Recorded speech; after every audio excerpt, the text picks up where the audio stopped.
Hey, in a nutshell. There I traipsed on down the street, moving my feet to a wicked beat. I walked and walked and walked some more, skipped past the hostel to the liquor store.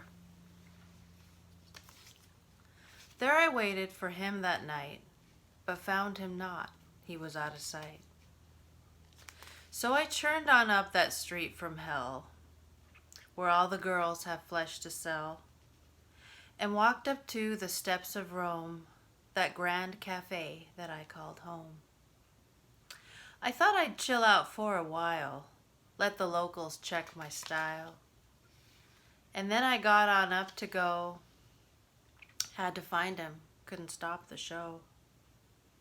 By this time it was pretty late.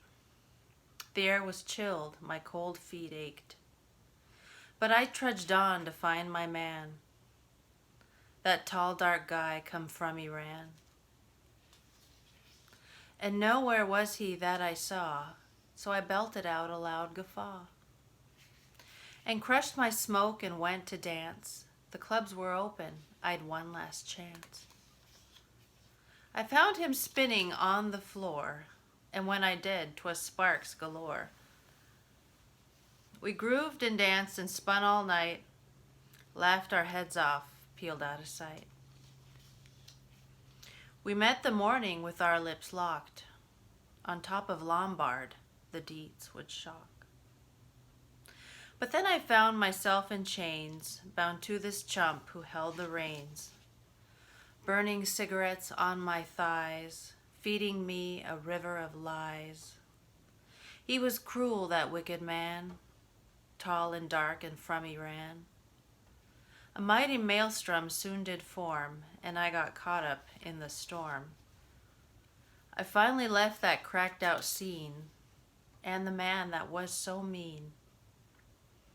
At last I tried to take my life, depressed and beat from so much strife.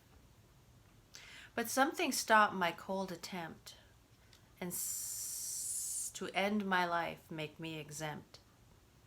And somehow I trudged on and managed to keep holding on.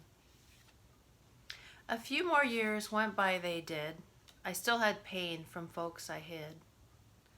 Finally, I'd nothing left to make me live, no groove, no pep.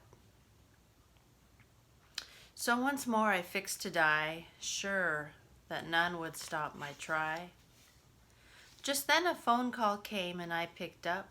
A friend said, "Leave your sup and come with me tonight to church." So I left death there in the lurch. I'll pick it up another day, I thought as I walked away. But sitting on that cushioned seat, where the air was charged with heat, I listened to that speaker preach, and in her words was no deceit. Somehow she found me with her love, that in my soul fit like a glove.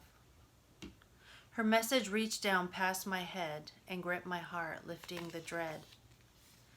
When she gave the altar call, I knew that I couldn't stall.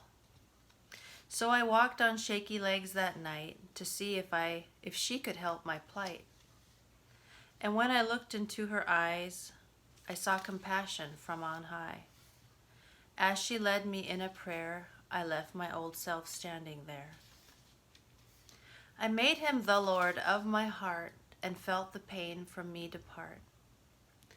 After I had made my peace, joy within me was released. The journey hasn't all been easy since I let the good Lord in, but I now have assurance that I'm forgiven for my sins. The love and peace which I now have, the blessing and the life, far exceeds my greatest days when I lived in strife. God has added to my joy by giving me so much, but for me, the greatest gift is his loving, matchless touch. Ciao.